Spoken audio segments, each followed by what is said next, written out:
Holy abandoned title role, Batwoman! In shock news a few days ago, we found out that Ruby Rose was bowing out of the role of Batwoman after just one season of the fledgling CW superhero ARROWVERSE show. That's a mouthful. But that the show would be carrying on without her, and in the words of the producers, recasting. Now, everyone under the sun has done videos and articles speculating on why she left the show, so I'm not going to do that. In this video today, I'm going to be talking about how they might handle it within the continuity of the show itself.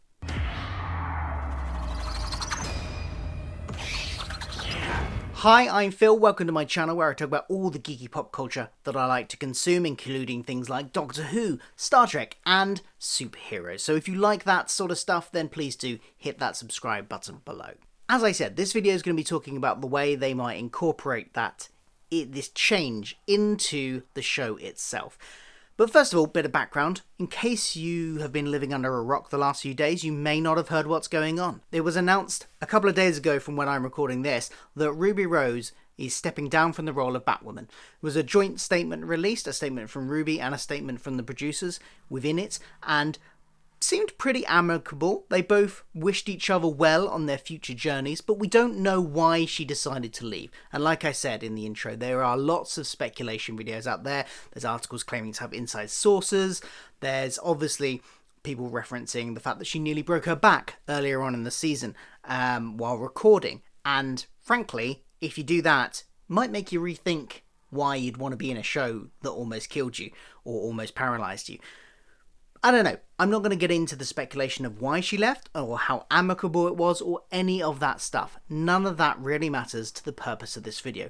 My purpose here is to discuss what they're going to do going forward from now. I think it's fair to say that Batwoman got off to a little bit of a rocky start towards the season.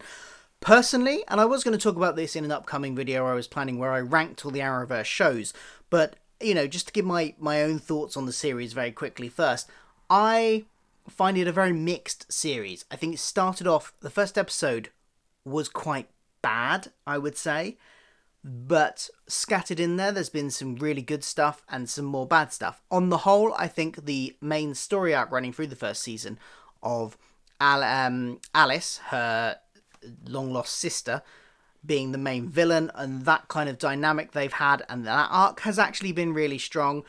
The more standalone stories that are away from that arc, less so. And on certain parts, it's gotten quite cheesy. But, you know, what they have done is set up a lot of stuff going forward.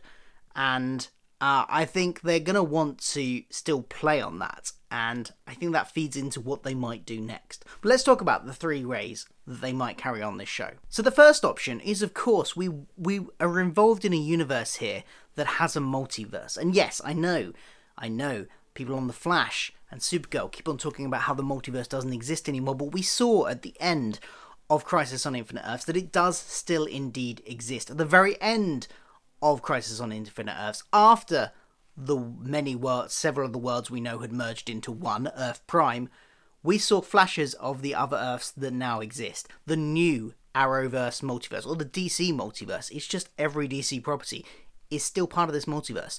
Just because our main characters aren't aware that it exists, just because it operates in a slightly different way that they can't pick up anymore, doesn't mean it's not there. The show itself has shown us it's there. Stargirl, the brand new CW superhero show, takes place on one of those Earths. We saw a flash of it at the end of Crisis on Infinite Earths when it was going through those new Earths, and that show takes place on one of these new Earths. So maybe we bring in the Kate Kane from another universe to take her place. Could that work? After all, it's already been established. It has already been established that your counterpart on another Earth doesn't necessarily have to be your doppelganger. They've established this in multiple different ways. Your doppelganger might be somebody completely different. And also, the version of you, Barry Allen, for instance, had somebody look completely different as a Barry Allen on another universe. It actually looked like his dad. And we've had multiple versions of Clark Kent shown within the ARROWVERSE in Crisis on Infinite Earths that are played by different actors. So, although a lot of the times on The Flash and other Arrowverse shows where they have gone to other universes, their counterparts look like them. It is not 100% all the time that is the case. And therefore, there could be a Kate Kane from another universe in the multiverse that does indeed look different to the Kate Kane from Earth Prime.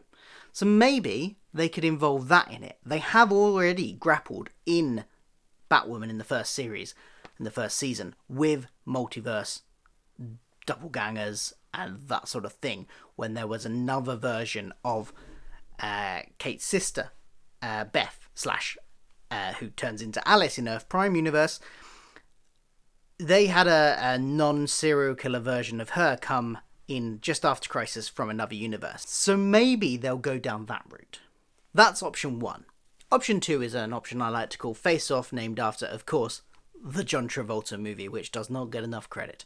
I haven't watched it in years, but I vaguely have nostalgic memories of it being good. It's probably terrible, isn't it? But let's not forget that the entire first season of Batwoman, the main protagonist had their modus operandi being part of the fact that they could create replica faces, or even take off the faces of someone and give them to someone else. Mouse, Alice's companion, Alice's sidekick, Alice's, brother, as she referred to him. He often put on other people's faces and had the skill to create them. Alice had the skill to sew them. It was a thing that they could do, and they did constantly throughout that. Now, I have not seen to the end of season 1 of Batwoman yet. I am a few weeks behind on watching Batwoman, so I don't know what's happened to these characters at the end of the season yet. No spoilers below, please. However, what I would say is that even if they have departed somehow, that we know that in universe that kind of skill exists, and that kind of skill could be utilized in universe to give Kate Kane a new face and a new look. Why she would need that, I don't know. Maybe she needs to go undercover and has a new look. Maybe she gets horribly disfigured and needs a new face. There are many options they could go down there, story-wise, to add it into the mix. But it is certainly an option that they could how they could reference the change of actress in universe within the continuity itself. The third option is probably, I think, the least likely of the 4 that I'm going to give you today. Bring in a new character as a new Batwoman. It's possible. Look, they said they were recasting the role, but they said they were recasting Batwoman. They never referenced in the release and the statement at all that they were recasting Kate Kane specifically. So maybe we get a brand new Batwoman, making it a legacy character. I think this is the least likely, simply because this is going to be they will have planned story arcs from the beginning that will probably they plan to stretch many years into the future. And if you do this, you are effectively starting from the ground with all of your characters' established relationships.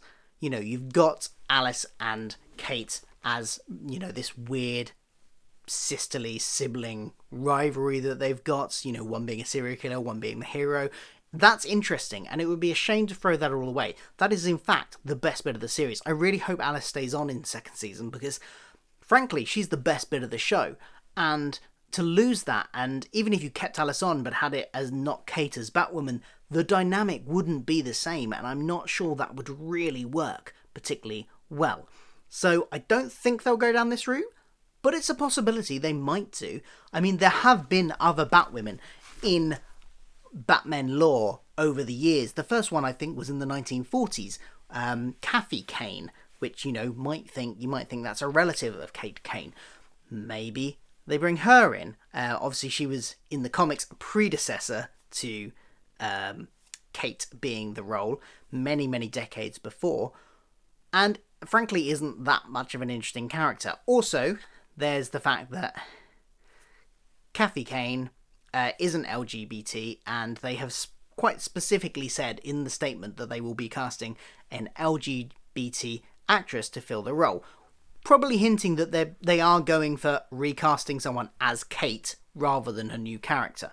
And like I said, I think that's probably the most likely option that they won't want. This is the least likely option. They won't want to get rid of all of the backstory and relationships that they spent a year building up over the first season. And, of course, the fourth option is they just might not reference it at all. The MCU method of recasting, if you will. You know, obviously we had Bruce Banner being recast, Roddy Rhodes being recast in the MCU. There was just no mention of them being different at all, looks-wise, in that. They may well go down that route here. It's probably the most likely option they're going to go for.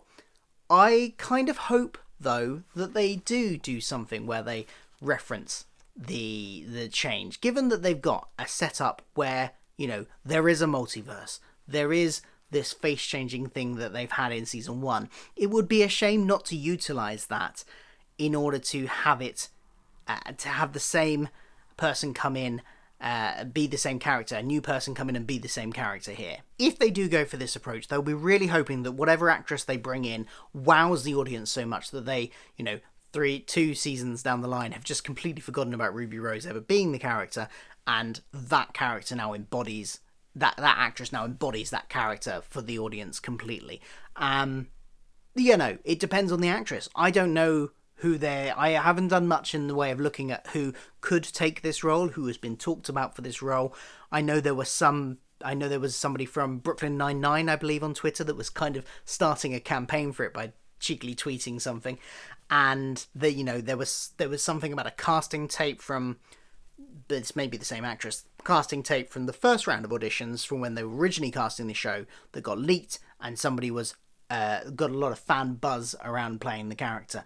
So who knows? I don't know if either of those are an option, or, you know, that's another video completely. I haven't looked into it, but whoever they are is going to have a really tough job embodying a character that's already been set up for a whole year and a bit, because don't forget she was in Elseworlds as well a whole year before her show started. Ruby Rose, she guest starred in Elseworlds crossover the year before, so it's, you know, a lot to take on there, and they're going to have a hard job to really encompass that. But look, there's the 4 options that I thought of. Maybe I missed one. Have you got another in-universe way that they could explain the change of actress, the change of face of Kate Kane, or do you think one of these options is the most likely? Let me know in the comments below. Love to hear your thoughts.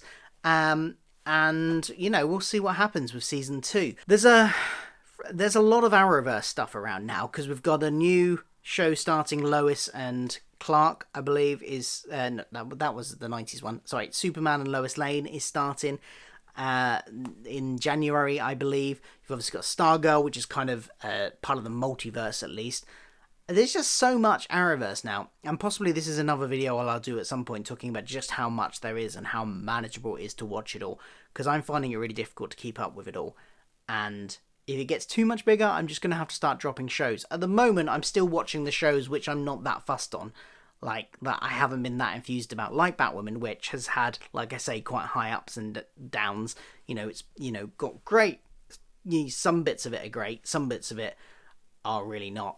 So I've still been watching those, but we'll see how many new shows come along and how big this gets. I'm going to make a video on that at some point, so keep an eye out for it.